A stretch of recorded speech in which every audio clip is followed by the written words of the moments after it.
Assalamualaikum warahmatullahi wabarakatuh. Salam sejahtera untuk kita semua. Hai semuanya, ketemu lagi nih sama Ibu.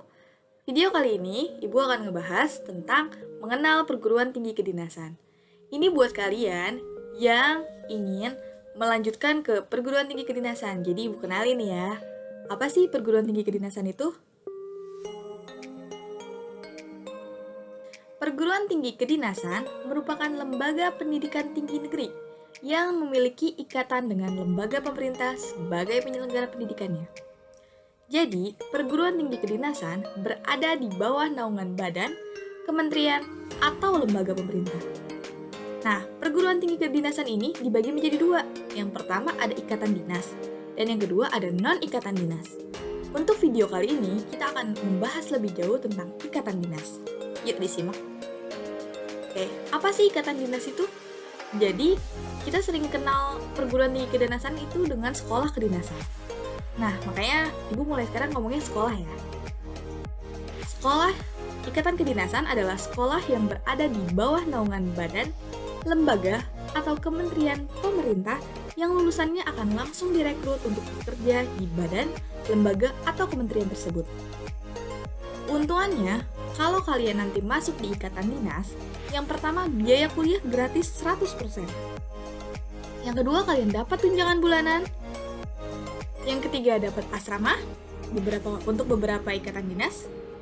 Dan langsung direkrut menjadi pegawai. Pegawai di sini adalah maksudnya pegawai negeri sipil atau yang biasa kita kenal dengan PNS. Atau kalau sekarang disebutnya dengan ASN. Apa sih ASN? Aparatur Sipil Negara. Sama aja kayak PNS. Oke, sekolah ikatan dinas ada apa aja sih? Yang pertama ada STIN, Sekolah Tinggi Intelijen Negara di bawah naungan Badan Intelijen Negara. Yang kedua ada IPDN, Institut Pemerintahan Dalam Negeri di bawah naungan Kementerian Dalam Negeri. Yang ketiga ada STMKG, Sekolah Tinggi Meteorologi, Klimatologi, dan Geofisika di bawah naungan Badan Meteorologi, Klimatologi, dan Geofisika. Yang keempat ada STSN, Sekolah Tinggi Sandi Negara di bawah naungan Badan Siber dan Sandi Negara. Yang kelima ada Polstatistis, Politeknik Statistik, Sekolah Tinggi Ilmu Statistik di bawah naungan Badan Pusat Statistik. Yang keenam ada PKN STAN, Politeknik Keuangan Negara, Sekolah Tinggi Akuntansi Negara di bawah naungan Kementerian Keuangan. Yang ketujuh ada Poltekim. Poltekim itu Politeknik Imigrasi. Dan yang kedelapannya ada Poltekip, Politeknik Ilmu Kemasyarakatan. Poltekim dan Poltekip ini berada di bawah naungan Kementerian Hukum dan HAM. Selanjutnya ada 18 sekolah perhubungan di bawah naungan Kementerian Perhubungan. Nah, untuk 18 sekolah perhubungan, Ibu akan menjelaskan nanti satu persatu, Ibu jelaskan sekolah tingginya apa aja. Tapi untuk saat ini Ibu hanya akan memberitahu kalau di bawah Kementerian Perhubungan ada 18 sekolah perhubungan. Dibagi menjadi 3 bagian, yang pertama transportasi darat, transportasi laut, dan transportasi udara. Saran, untuk semua sekolah kedinasan yang ikatan dinas, jika kalian ingin mendaftar, kalian harus melalui website dikdin.bkn.go.id. Setelah itu, di sini kalian akan membuat kartu informasi akun, kalian registrasi dulu. Setelah registrasi, kalian baru bisa pilih ke perguruan tinggi kedinasan. Setelah pilih perguruan tinggi kedinasan, kalian registrasi di website masing-masing. Gimana sih Bu maksudnya? Nih, Bu jelasin ya. Yang pertama, kamu registrasi di sini di dikdin.bkn.go.id. Registrasi, daftar sekarang. Yang kedua, kalau kalian pas registrasi, apa sih yang registrasiin? Pengecekan identitas. Di sini ada nomor induk kependudukan sesuai KTP. Terus ada nomor kartu keluarga. Terus ada nama lengkap sesuai KTP dan tanggal lahir sesuai KTP. Setelah kalian lanjutkan, kalian akan mendapat ini. Ini namanya kartu informasi akun. Ini jangan sampai hilang ya. Ini gunanya untuk apa? Untuk kalian bisa login di websitenya dikdin.bkn.go.id. Setelah kalian punya kartu informasi akun, kalian baru bisa login. Kalau tadi kan namanya registrasi. Kalau sekarang kita login. Di login, setelah login kalian menggunakan nick dan password. Setelah itu, kalau kalian udah masuk di web din.bkn.go.id, kalian baru bisa registrasi atau daftar, pilih perguruan tinggi kedinasannya. Kalian memilih perguruan tinggi kedinasannya. Kalau kalian maunya STAN, berarti STAN pilihnya. Kalau maunya STIS, ya berarti STIS. Tergantung pilihan kalian. Nah, di sini untuk perguruan tinggi kedinasan, sekolah kedinasan yang ikatan dinas, kalian hanya dapat memilih satu program studi di satu sekolah kedinasan. Misalnya apa gimana sih, Bu? Oh, misalnya kamu mau daftarnya D3 STIS, D3 akuntansi STIS. Berarti kalian hanya bisa mendaftar untuk D3 akuntansi STIS. Setelah itu kalian akan dibawa, kalau kalian milihnya STIS, berarti kalian dibawa ke websitenya STIS gitu. Tapi kalau kalian milihnya STAN, dibawa ke websitenya STAN. Itu kalian nanti registrasi di websitenya masing-masing. Gitu ya. Oke, kita lanjut. Untuk sekolah kedinasan yang ikatan dinas, persyaratannya ada apa aja sih? Yang pertama, laki-laki perempuan boleh, asalkan WNI. Yang kedua, beriman dan bertakwa kepada Tuhan Yang Maha Esa. Yang ketiga, setia pada NKRI berdasarkan Pancasila dan Undang-Undang Dasar Republik Indonesia tahun 1945. Yang keempat, berkelakuan baik dan tidak pernah terlibat tindak pidana. Yang kelima, belum pernah menikah dan bersedia tidak menikah selama masa pendidikan. Yang keenam, belum pernah melahirkan bagi peserta perempuan dan belum pernah punya anak biologis bagi peserta laki-laki. Yang ketujuh, tidak bertato dan atau mempunyai bekas tato. Tapi, kalian diperbolehkan untuk mempunyai tato jika tato kalian adalah tato adat. Kalau kalian punya tato adat, kalian boleh untuk masuk sekolah kedinasan yang ikatan dinas dengan syarat kalian harus mengumpulkan atau kalian harus punya data kalau dari ketua adat kalau tato yang kalian punya itu adalah tato adat gitu. Jadi kalian punya surat pernyataan dari ketua adat kalian kalau tato yang kalian punya adalah tato adat. Yang kedelapan, tidak bertindik dan atau mempunyai bekas tindik. Ini sama seperti tato, tindik diperbolehkan asalkan tindik kalian adalah tindik adat.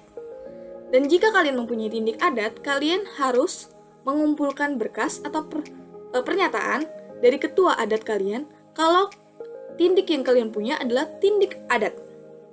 Dan untuk perempuan, diperbolehkan tindik hanya satu, yaitu tindik pada kuping untuk anting. Kita lanjut. Untuk persyaratan selanjutnya ada sehat jasmani dan rohani, tidak buta warna, tidak cacat fisik dan mental, serta tidak mempunyai penyakit bawaan dan atau menular yang dapat mengganggu proses belajar.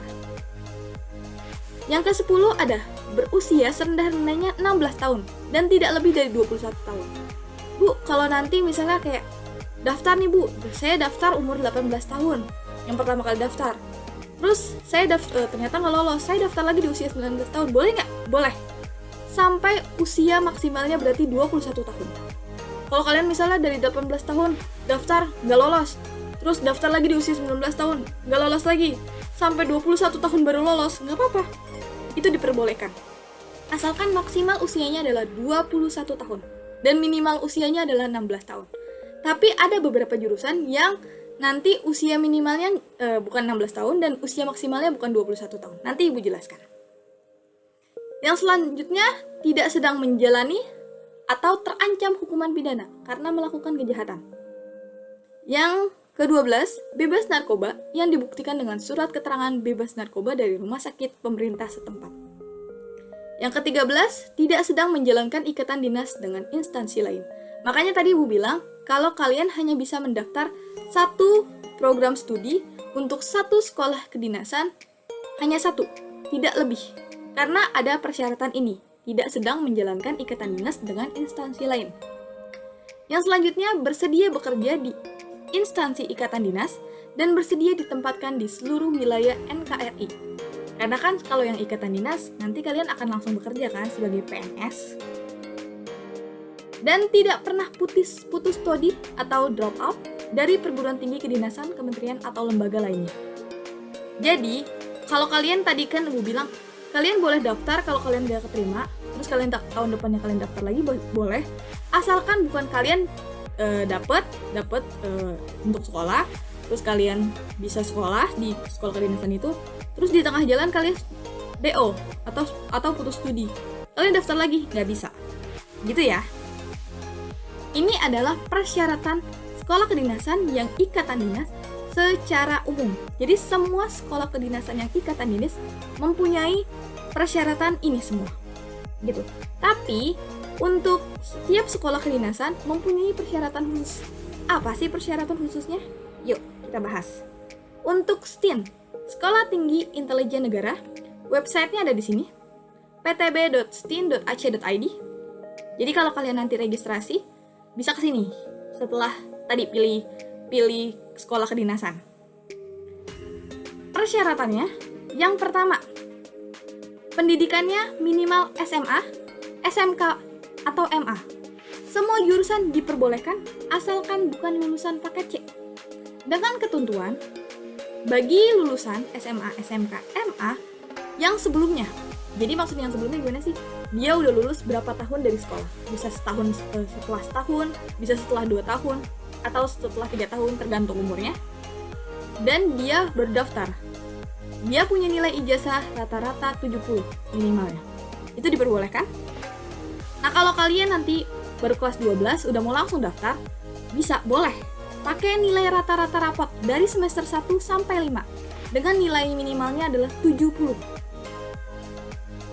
Selanjutnya, tidak pernah mengalami patah tulang. Apabila berkacamata diperbolehkan, maksimal ukurannya 1 plus atau minusnya 1.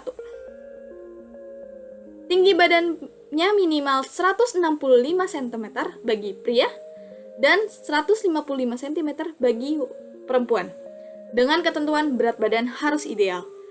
Gimana sih cara ngitung berat badan ideal? Berat badan ideal tuh kalau kalian tahu, kalian bisa hitung dengan cara rumus IMT, indeks massa tubuh. Selanjutnya untuk tahapan seleksi di STIN, yang pertama seleksi administrasi. Seleksi administrasi ini semua sekolah kedinasan yang ikatan dinas melakukan seleksi administrasi. Yang kedua ada SKD, seleksi kompetensi dasar. Jadi di dalam seleksi kompetensi dasar ini ada 3 tes. Jadi sebenarnya ini 1 tes, tapi dibagi ke dalam 3 part atau 3 bagian. Yang pertama ada tes wawasan kebangsaan. Ini seperti pengaplikasian sila-sila Pancasila, pengaplikasian Undang-Undang Dasar 1945 gitu. Kalau untuk TIU, tes intelektual umum, ini adalah untuk matematika dasar, bahasa Indonesia dasar. Ini pelajaran-pelajaran dasar. Sedangkan untuk tes karakteristik pribadi atau TKP, ini adalah tentang kepribadian kamu kalau nanti saat kamu bekerja, gitu. Dan untuk semua sekolah kedinasan yang ikatan dinas mempunyai 2 tes ini. Jadi melewati 2 tes ini dulu. Jadi setelah lulus dari tes administrasi atau seleksi administrasi, kalian baru bisa ke seleksi kompetensi dasar. Setelah lulus dari seleksi kompetensi dasar, baru kalian nanti seleksi atau tes di sekolah tinggi masing-masing ya. Ini sekolah tinggi untuk STIN, tesnya ini, seleksi kompetensi bidang. Yang pertama ada tes psikologi, ada tes kesehatan fisik dan jiwa, tes kesemaptaan jasmani. Kesemaptaan itu adalah tes kebugaran, semacam sit up, pull up, dan lain-lainnya. Dan tes mental ideologi wawancara. Gitu. Untuk tahapan seleksi STIN. Kita lanjut di IPDN. IPDN websitenya ada di sini, spcp.ipdn.ac.id. Fakultas Politik Pemerintahan yang pertama ada S1 Program Studi Kebijakan Pemerintahan. Yang kedua ada D4 Program Studi Politik Pemerintahan. Yang ketiga ada D4 Program Studi Pembangunan dan Pemberdayaan. Untuk fakultas yang kedua ada Fakultas Hukum Tata Pemerintahan. Program studinya ada D4 Kependudukan dan Catatan Sipil, D4 Praktik Perpolisian Tata Pamo, D4 Manajemen Keamanan dan Keselamatan Publik. Selanjutnya, Fakultas Manajemen Pemerintahan, fakultas yang ketiga. Yang pertama ada S1 Manajemen Pemerintahan, S1 Manajemen Sumber Daya Manusia, S1 Manajemen Keuangan, S1 Manajemen Pembangunan, D4 Keuangan Daerah, D4 Administrasi Kependudukan dan Catatan Sipil, dan D4 Manajemen Sumber Daya Aparatur. Ini adalah fakultas dan jurusan untuk IPDN. Untuk persyaratan IPDN secara khusus, tinggi badan pria minimal 160 cm. Kalau tadi STIN 165, ini 160 cm untuk pria. Sedangkan wanita 155 cm. Berijazah minimal SMA dan MA. Untuk lulusan paket C diperbolehkan. Dengan ketentuan, nilai rata-rata ijazahnya minimal 70 untuk nilai rata-rata raport dan nilai ujian sekolah. Selanjutnya untuk nilai rata-rata ijazah bagi Provinsi Papua dan Papua Barat minimal 65 untuk nilai rata-rata raport dan nilai ujian sekolah. Untuk IPDN tidak diperbolehkan untuk menggunakan kacamata atau lensa kontak. Belum pernah diberhentikan sebagai praja IPDN dan perguruan tinggi lainnya dengan tidak hormat. Oke, ini persyaratan dari IPDN. Selanjutnya kita masuk di tahapan seleksi. Tahapan seleksinya, pertama ada seleksi administrasi. Yang kedua ada seleksi kompetensi dasar atau SKD.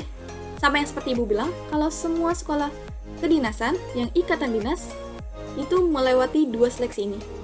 Setelah lolos dari seleksi ini baru bisa ke seleksi di IPDN, yaitu tes kesehatan tahap 1.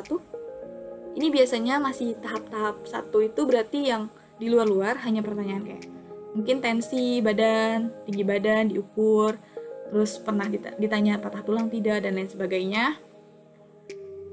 Dan yang keempat baru verifikasi faktual dokumen persyaratan administrasi pendaftaran. Yang kedua baru tes kesehatan tahap 2. Nah, tes kesehatan tahap 2 ini biasanya udah lebih ke dalam tubuhnya diperiksa oleh tim kesehatan. Ini untuk tahapan seleksi IPDN. Selanjutnya STMKG. Sekolah Tinggi Meteorologi, Klimatologi, Geofisika. Program studi yang pertama ada D4 Meteorologi, D4 Klimatologi, D4 Geofisika, dan D4 Instrumentasi Meteorologi, Klimatologi, dan Geofisika. Ada 4 program studi. Untuk persyaratannya, STMKG yang pertama berkacamata diperbolehkan dengan maksimal -2, sferis, dan tidak silinder. Tinggi badan minimalnya untuk pria 163 cm dan 155 cm untuk wanita, dengan ketentuan berat badan harus seimbang atau ideal. Lulus atau akan lulus dari SMA atau MA, jurusannya hanya IPA. Sedangkan SMK diperbolehkan dengan jurusannya Teknik Elektronika Industri, Teknik Mekatronika, Teknik Jaringan Akses, Teknik Transmisi Telekomunikasi, Rekayasa Perangkat Lunak, dan Teknik Komputer Jaringan. Untuk lulusan SMK, hanya boleh mendaftar untuk program studi instrumentasi MKG. Sedangkan untuk lulusan SMA, boleh untuk mendaftar di semua program studi. Bagi yang sudah lulus, berarti lulusan tahun sebelum-sebelumnya, nilai ijazahnya untuk mata pelajaran fisika, matematika, dan bahasa Inggris minimalnya 70. Bagi yang akan lulus atau kelas 12 yang mau mengikuti ini, nilai rata-rata raportnya untuk 3 semester terakhir, yaitu semester 3, 4, dan 5 pada mata pelajaran fisika, matematika, bahasa Inggris, nilainya masing-masing 70. Selanjutnya, tahapan seleksi untuk STMKG. Yang pertama, pasti ada seleksi administrasi, ini sama seperti yang lain. Yang kedua ada SKD, seleksi kompetensi dasar, masih sama seperti yang lain. Selanjutnya ada SKB, ini khusus di STMKG. SKB-nya ada mata pelajaran fisika, matematika, dan bahasa Inggris. Selanjutnya kalau udah lulus dari SKB, lanjut di tes kebugaran, tes kesehatan, dan wawancara. Ini untuk tahapan seleksi di STMKG. Selanjutnya ada STSM. Websitenya ada di sini, poltekssn.ac.id. Program studinya ada program studi rekayasa kriptografi dengan bidang minat rekayasa sistem kriptografi. Dan yang kedua ada bidang minat rekayasa perangkat lunak kriptografi. Yang kedua program studi rekayasa perangkat keras kriptografi. Yang ketiga ada program studi rekayasa keamanan siber. Kalau kalian mau tahu, kriptografi adalah kalau kalian pernah nonton film, ini adalah sandi-sandi yang ada di komputer. Selanjutnya persyaratan untuk STSM adalah siswa kelas 12 atau lulusan dari SMA atau MA, jurusannya hanya diperbolehkan IPA. Sedangkan untuk SMK dari jurusan Teknik Elektronika Industri, dan untuk selanjutnya ada SMK jurusan Teknologi Informasi dan Komunikasi dengan bidang minat rekayasa perangkat lunak, teknik komputer dan jaringan, sistem informatika jaringan dan aplikasi. Selanjutnya, mempunyai nilai matematika dan bahasa Inggris untuk pada komponen pengetahuan. Masing-masing minimal 80 pada semester 4 dan 5. Tahapan seleksinya, yang pertama ada seleksi administrasi dan seleksi kompetensi dasar. Ini udah pasti karena semua sekolah kedinasan yang ikatan dinas memiliki 2 tes ini. Selanjutnya ada seleksi akademik, ada seleksi psikologi, dan seleksi tertulis clearance, test, and mental ideologi, seleksi wawancara, seleksi kebugaran atau samapta, dan seleksi kesehatan fisik dan jiwa. Selanjutnya ada pemantauan terakhir. Ini adalah tahapan seleksi untuk Sekolah Tinggi Sandi Negara. Selanjutnya ada STIS. Webnya ada di sini, spmb.stis.ac.id. Program studinya ada D3 Program Studi Statistika. Tapi untuk D3 Statistika hanya diperbolehkan untuk pelamar yang berdomisili di Papua, Papua Barat, Maluku, Sulawesi Utara, Sulawesi Tengah, Kalimantan Timur, Kalimantan Tengah, dan Kalimantan Utara. Ini dibuktikan dengan kartu keluarga. Bagi kalian yang di luar dari provinsi ini, domisilinya, berarti kalian tidak bisa untuk mengambil D3 program studi statistika. Tapi, kalian diperbolehkan untuk ambil di program studi D4 statistika dan D4 komputasi statistik. Persyaratannya ada, yang pertama diperbolehkan menggunakan kacamata atau lensa kontak dengan toleransi sampai minus atau plusnya 6, ukuran minus atau plusnya. Selanjutnya, lulusan dari SMA atau MA, peminatannya boleh dari MIPA atau dari IPS. Dan untuk jurusan SMK diperbolehkan juga, tapi peminatannya hanya diperbolehkan dari teknik komputer dan informatika. Dan untuk SMK hanya bisa mengambil atau mendaftar untuk D4 komputasi statistik. Sedangkan untuk SMA diperbolehkan untuk mengambil D4 statistik atau D4 komputasi statistik. Selanjutnya, mempunyai nilai matematika dan bahasa Inggris minimal 80 untuk skala 100. Atau surat keterangan lulus, atau surat keterangan hasil ujian sementara bagi yang belum mempunyai ijazah. Selanjutnya, tahapan seleksi untuk STIS. Yang pertama ada seleksi administrasi, masih sama. Ada seleksi kompetisi dasar, sama juga kayak yang lain. Dan yang selanjutnya ada tes potensi akademik. Tapi tes potensi akademik di sini hanya matematika, menggunakan sistem ujian berbasis komputer. Oh iya, maaf tadi Ibu lupa. Kalau semua sekolah kedinasan yang ikatan dinas akan melalui SKD. Nah, SKD ini, seleksi kompetensi dasar ini adalah tes yang menggunakan komputer, berbasis komputer. Gitu. Selanjutnya ada tes kesehatan dan kebugaran. Oh, kita lanjut di PKN STAN. PKN STAN ini pendaftarnya paling banyak. Webnya ada di sini, spmb.pknstan.ac.id. Program studinya ada D1 Kebendaharaan Negara, D1 Pajak, D1 Kepabeanan dan Cukai, D3 Kebendaharaan Negara, D3 Pajak, D3 Pajak Bumi dan Bangunan, D3 Kepabeanan dan Cukai, D3 Manajemen Aset, dan D3 Akuntansi. Ada 9 program studi untuk PKN STAN.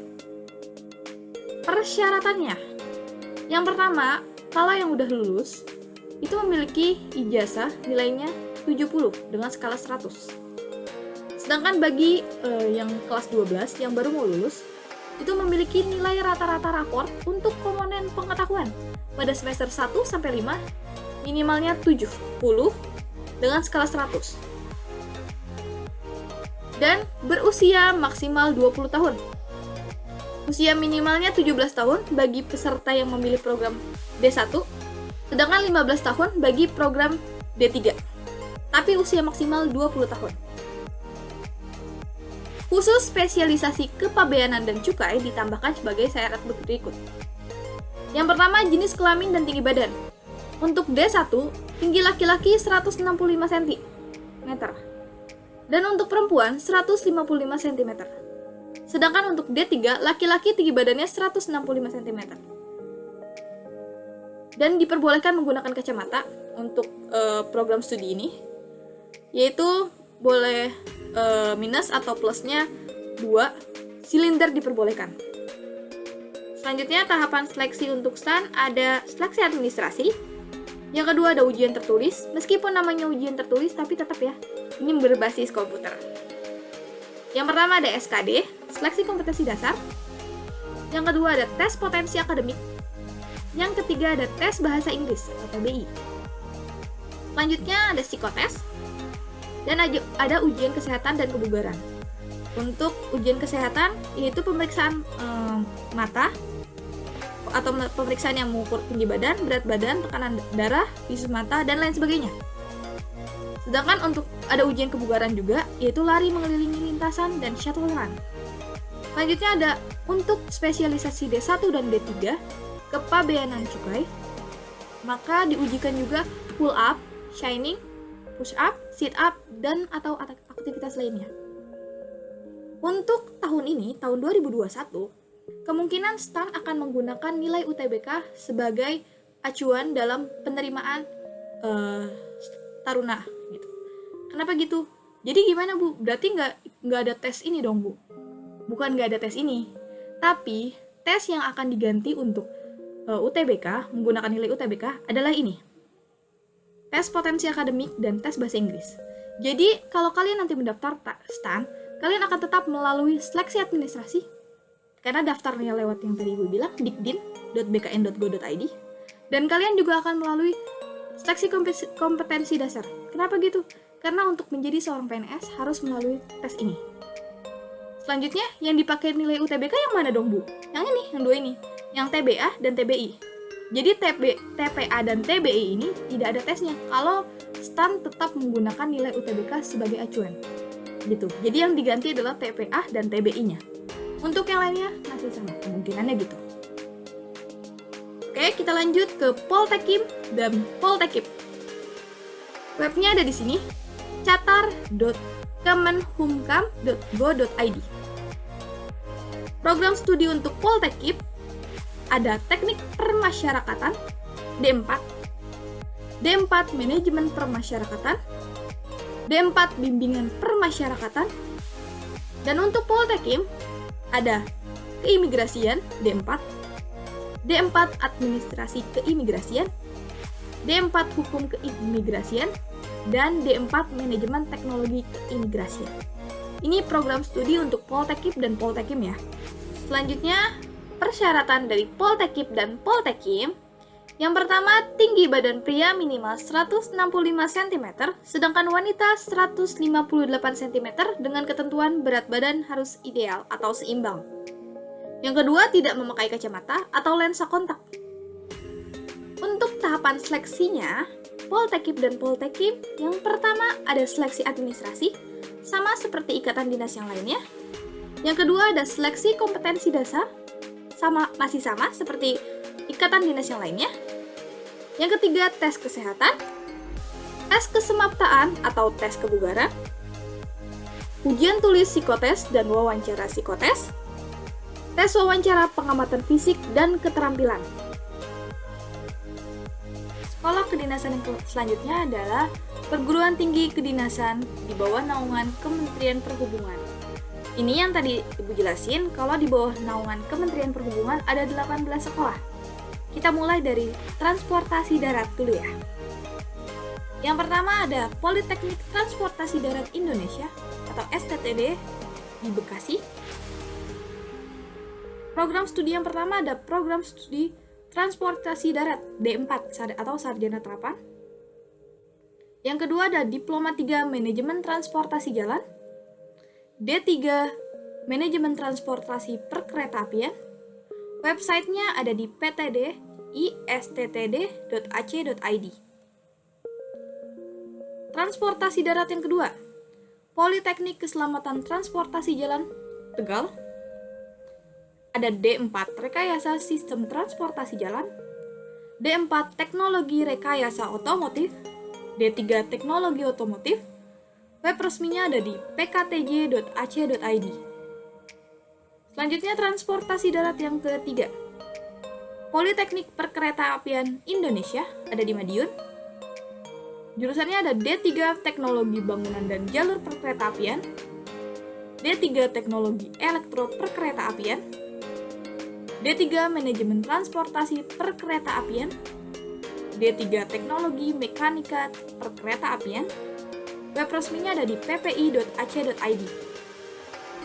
Transportasi darat yang keempat ada Politeknik Transportasi Sungai Danau dan Penyeberangan atau Poltrans SDP di Palembang. Yang pertama ada D3 Studi Nautika, D3 Teknologi Nautika, D3 Manajemen Transportasi Perairan Darat (TAN).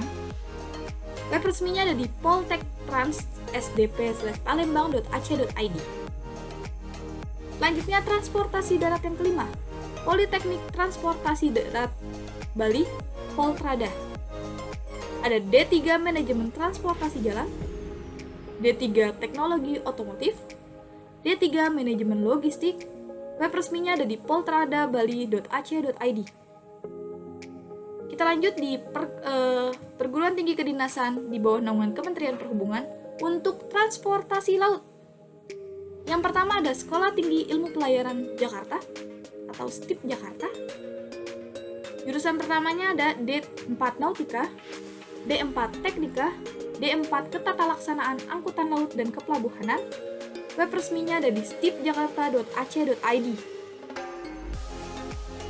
Untuk yang kedua, transportasi laut yang kedua ada Politeknik Ilmu Pelayaran Semarang, D4 Nautika, D4 Teknika, D4 Tata Laksana Angkutan Laut dan Kepelabuhanan.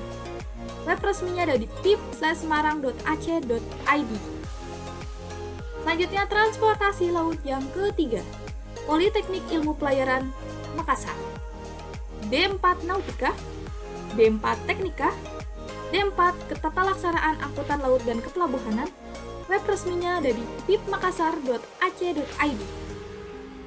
Selanjutnya transportasi laut yang keempat, ada Politeknik Pelayaran Surabaya, Poltekpol, D4 Teknologi Rekayasa Operasi Kapal, D4 Teknologi Rekayasa Permesinan Kapal, D4 Teknologi Rekayasa Kelistrikan Kapal, D4 Transportasi Laut, D3 Nautika, D3 Teknika, D3 Elektro Pelayaran.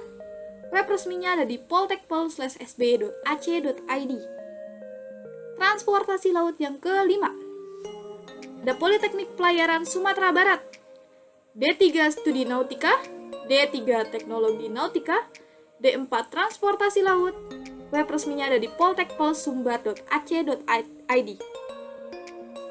Transportasi laut yang ke-6, ada Politeknik Pelayaran Malahayati Aceh, D3 Studi Nautika, D3 Permesinan Kapal, D3 Sistem Kelistrikan Kapal.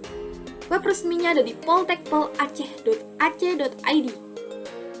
Selanjutnya masih ada yang ke-7, Politeknik Pelayaran Banten, D3 Studi Nautika, D3 Permesinan Kapal, D3 Manajemen Transportasi Laut.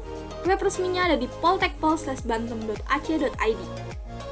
Kita lanjut transportasi udara.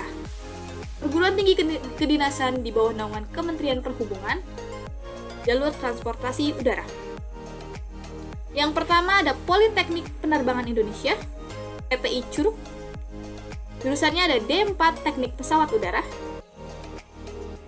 dan D4 Teknik Navigasi Udara, D4 Teknik Listrik Bandara, D4 Lalu Lintas Udara, D3 Teknik Mekanikal Bandar Udara, D3 Teknik Bangunan dan Landasan, D3 Operasi Bandar Udara.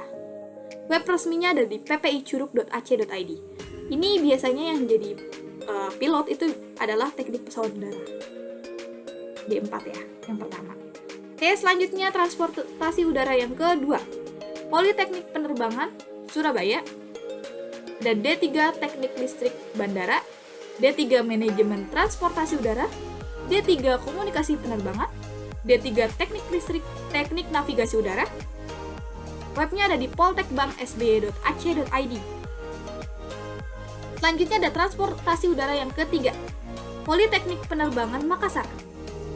Yang pertama ada D3 Manajemen Bandar Udara, D3 Teknologi Navigasi Udara, D3 Teknologi Pemeliharaan Pesawat Udara, D3 Manajemen Lalu Lintas Udara. Web resminya ada di atkp/makassar.ac.id/poltekbank. Oke, transportasi udara yang keempat ada Politeknik Penerbangan Medan, D3 Teknik Telekomunikasi dan Navigasi Udara, D3 Pemanduan Lalu Lintas Udara, D3 Teknologi Pemeliharaan Pesawat Udara, D3 Teknik Listrik Bandar Udara. Web resminya ada di poltekbankmedan.ac.id. Selanjutnya ada transportasi udara yang kelima, Politeknik Penerbangan Palembang.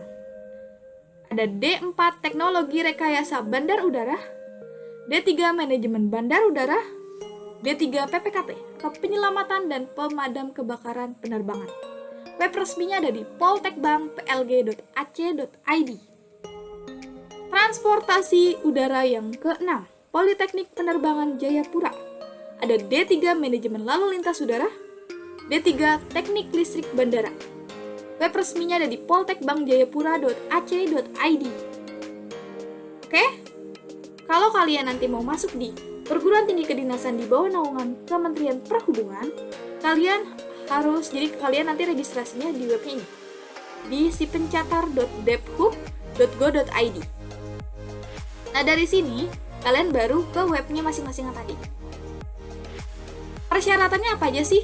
Meskipun tadi sekolah kedinasannya banyak, ada 18 dan beda-beda sekolahnya, ada yang udara, laut, darat, tapi untuk persyaratannya di bawah naungan Kementerian Perhubungan mereka sama. Yang pertama maksimal 23 tahun. Ini bisa paling lama ya dibandingin yang lain. Dan minimal usianya 16 tahun. Kecuali untuk program studi D3 Lalu Lintas Udara dan D3 Manajemen Lalu Lintas Udara. Usia minimalnya 18 tahun. Sedangkan untuk D4 Lalu Lintas Udara, usia minimalnya 17 tahun.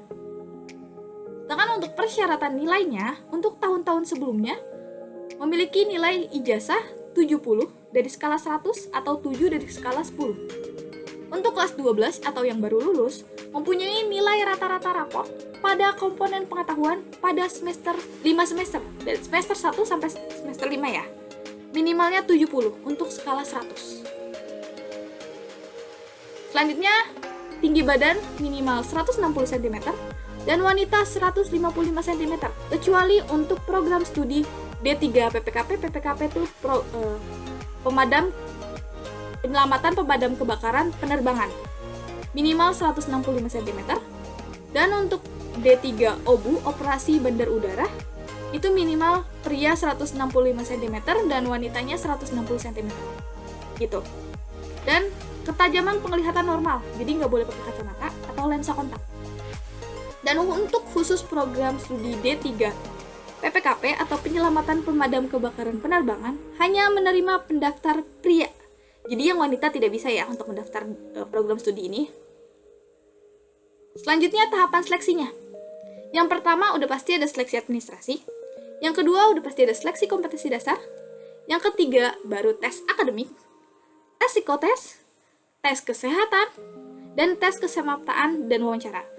Khusus untuk D4 penerbangan, ada tes kesehatan yang kedua, dan tes bakat terbang. Oke, ini tahapan seleksi untuk perguruan tinggi kedinasan di bawah naungan Kementerian Perhubungan. Untuk 18 sekolah semua tesnya kayak gini. 18 sekolah yang di bawah Kementerian Perhubungan ya. Tesnya sama seperti ini. Kecuali yang D4 penerbangan ada tambahannya tes kesehatannya 2 kali dan tes bakat terbang. Oke, itu untuk tadi untuk sekolah kedinasan yang ikatan dinas. Sekarang Ibu akan menjelaskan secara umum tentang sekolah kedinasan yang non-ikatan dinas. Apa sih sekolah kedinasan yang non-ikatan dinas? Sekolah kedinasan yang non-ikatan dinas adalah sekolah yang berada di bawah naungan badan, lembaga, kementerian, atau instansi yang tidak langsung direkrut sebagai ASN atau PNS ya. Namun lulusannya harus bekerja dulu dengan status kerja tertentu di badan, lembaga, kementerian, atau instansi tersebut. Dan ketika ada penerimaan CPNS, maka lulusannya harus mendaftar untuk mengikuti tes. Tapi, tidak ada jaminan akan lolos menjadi PNS. Jadi bedanya ini ya, kalau yang ikatan dinas, kalian akan langsung bekerja sebagai PNS, sedangkan yang non-ikatan dinas, kalian tidak langsung menjadi PNS. Tapi kalian harus mengikuti tes dulu, baru kalian jadi PNS. Tapi kalau nggak lolos ya berarti nggak jadi PNS gitu.